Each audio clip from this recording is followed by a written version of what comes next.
Hey there, I'm Susie Pepper, and this video is about vocabulary development, helping our students develop really robust vocabularies. Why does it matter?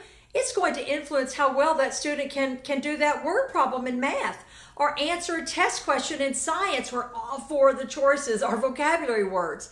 Down the line, it's going to help them get into college, even do better on a job interview. So let's start at the beginning.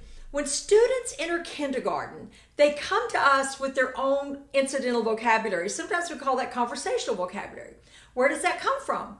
Home, trips, movies they watch, books they've read, all of that contributes to their incidental vocabulary. So one of the challenges as an educator is when we teach our kids, they all have different vocabularies, right? We have 28 students or we have 150 students. They all have a different bank of words that they know. So they enter kindergarten with their incidental vocabulary. What happens is around grade 3, the pace of academic vocabulary really accelerates. As a matter of fact, and this might surprise you, your average third grader is encountering as many new academic vocabulary words as most high school kids. So let's think about what happens around third grade. We have their incidental conversational vocabulary words like include or increase or decrease, those kinds of words we kind of think they would know. And then we start adding a whole bunch of academic vocabulary, words like trapezoid or fossil or erosion or parallelogram or a whole bunch more. So let's see what happens. These new words start coming and we have our incidental vocabulary. We put those together in text and all of a sudden for some kids that text became almost unreadable. We call that dense text. Because what that technically means is out of every 10 words, there's a new one every 10 words. So a student will try to read it, and then there'll be a word they don't know, and then they slow down, and there's another word they don't know, and then 3 more words, there's another word they don't know, and what does the student do? They just shut down on us. So what happens around third grade is sometimes there can even be failure because of vocabulary. Now let's track that student down into 5th, 6th, 7th grades and up. We start becoming more departmentalized. So let's think what it's like for them. They go to science class and we have a whole bunch of vocabulary on wave energy or crustaceans or whatever it is we're studying. Then we go to math and we have translation, dilation, and all that stuff. Then we go to language arts and it's automatopoeia and personification and similes and metaphors. And then they go to art and it's Manet or Monet. And then we go to social studies and it's checks and balances and vetoes. And before you know it, all this vocabulary, it just becomes an onslaught. So how do they learn it? Unfortunately, they're probably not. And it may look like some of our high achieving students really have this vocabulary, but guess what? Here's some really tough news. They only have about a 19% chance of learning words in context. In other words, just getting it on their own. Like if we don't intercede and do some vocabulary intervention, they're probably not going to develop their vocabularies either. And then we look at students who are really struggling in school, they have a much lower chance for really getting that vocabulary. Vocabulary is something across the board that will help all of our students do better in school and down the road land that job because they do better in a job interview. So let's talk about what works in vocabulary. Here's the research. It takes your average student 6 times, 6 exposures in different ways to learn, guess what? 1 new word. In other words, what I used to do when I was in school is we would copy dictionary definitions, take a vocabulary quiz. And some of our higher achieving students, they have really good memories and they can memorize that stuff and give you right back to you on the quiz. But guess what? We didn't know those words 3 weeks from then. So it's not really effective.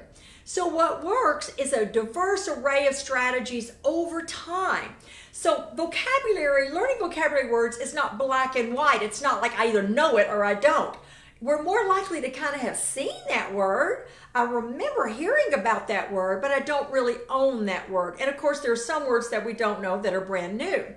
So 6 exposures over time. And what else works? Compare and contrast, using parts of words, word roots. Also sorting, classification works. Metaphors, analogies, those things work. So what works are games, turn and tell your partner, word arts, visualization is a really big effect size. So drawing a picture of a word, acting words out, those are strategies that work. So when you take what works and you compare it to kind of what I did in school, which was copy a dictionary definition, you can see that there's a mismatch, right? So what do we do knowing that research? The first rule of vocabulary instruction is what's going to be on our list. If I have a list of 40 or 50 words, that's probably not going to happen. Understanding that it takes 6 exposures to learn one word over time. So we got to first think about what's going to be on our list. What are the most critical, urgent words that our students know? Then we start mapping out our strategies over time.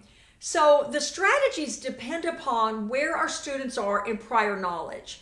Is it the beginning of a unit, the middle of a unit, or late in the unit? That has a lot to do with what we use on vocabulary. Now, my cornerstone, and I have put this in all the books, is a tip chart. TIP stands for term, info, picture. How did I come up with that? Because the research says students do better with an understandable, everyday definition that I understand, as opposed to the Greek word and 4 definitions that may not even be what we're talking about today. So tip charts are anchor charts. And how we want to use those is use the word in context. For example, if we are studying denominators and numerators today, I'm going to stop and say, oh my gosh, guys, we have been talking about denominators all class. Let's put that on our tip chart. Let's talk about what's a denominator, and don't tell me it's the bottom number.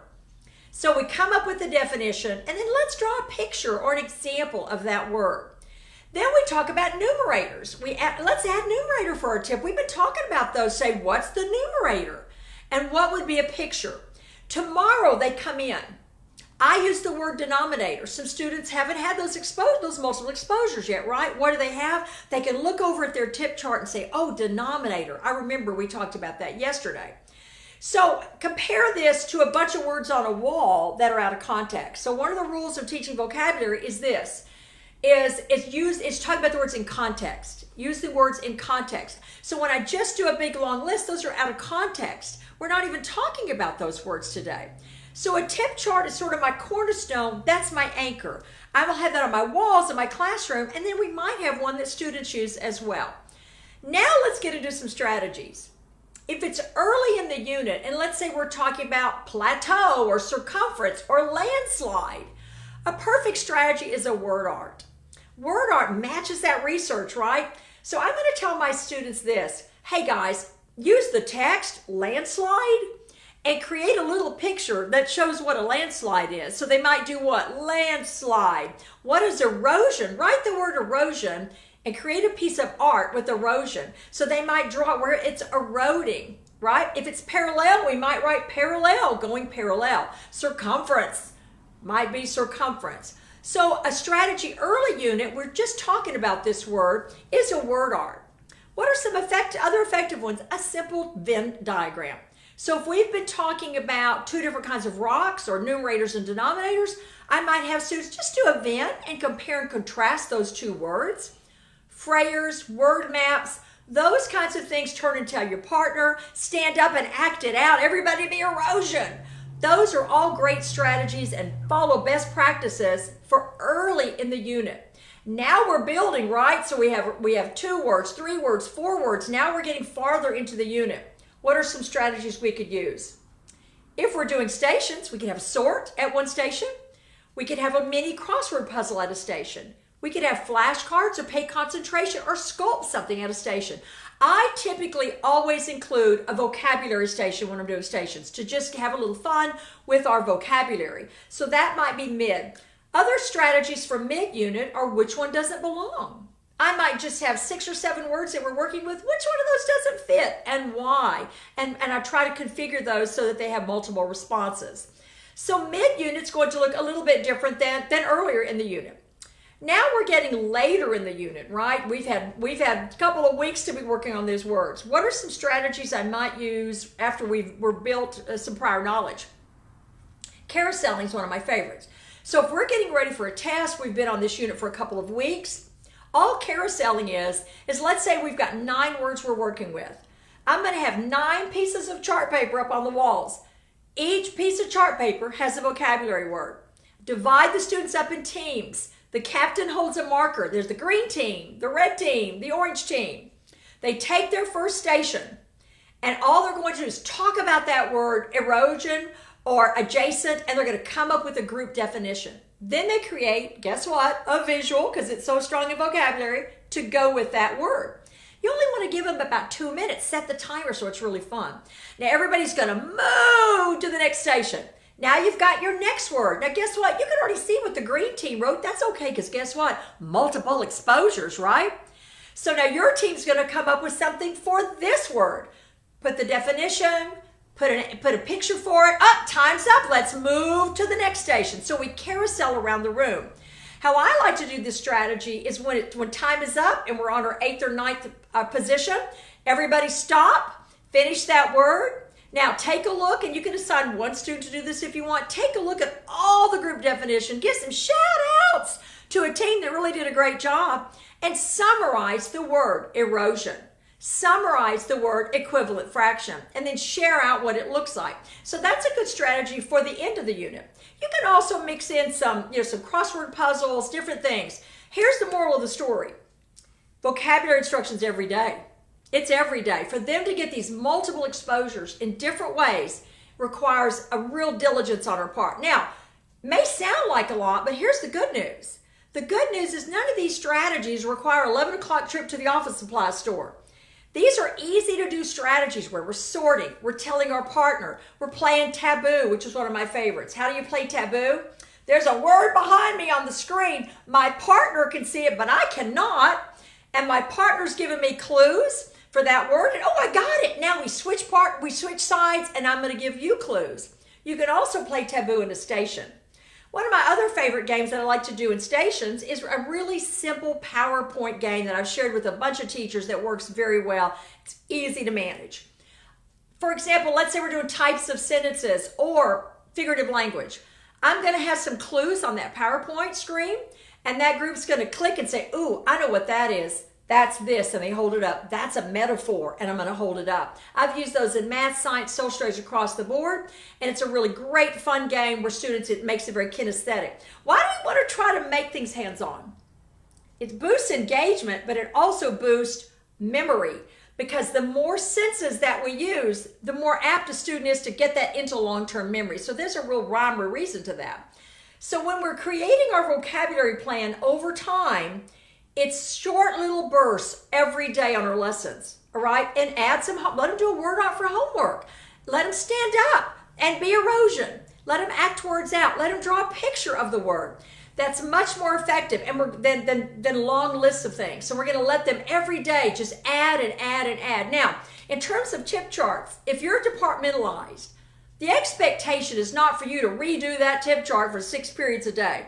I just jazz them up, add a little marker. I might add something where, 4th period said this. And by the way, a good tip for English language learners is you could add a 4th column, so you have term, info, picture, and this other column, and that's for home language. You could add that into your home language. So let me just recap here. What's the research? The research is it's tougher than we thought to learn vocabulary. Our top students are having difficulty really remembering this vocabulary. Our struggling students are really, really struggling with it. What's the importance? You're going to read better with vocabulary. You're going to take tests more effectively. You're going to interview for a job better. Your communication skills, everything is really depending on that vocabulary. And we have 2 kinds, right? We have our incidental and we have our academic. And they start merging in school, and that's what becomes the challenge. Now, in math, for example, when they have a word problem, they have to know that word pretty much cold, because there aren't going to be context clues in the math problems. So we've really got to develop, sometimes people think in math there's not as much vocabulary. There's a lot of it, A, and B, it's a little bit trickier because it's not a story or something or pictures where we're going to be able to figure that out on our own. I'm going to close with a story to tell you that was recent that really drives home really great vocabulary instruction. I was with an outstanding group of teachers. What an honor it was to be with them.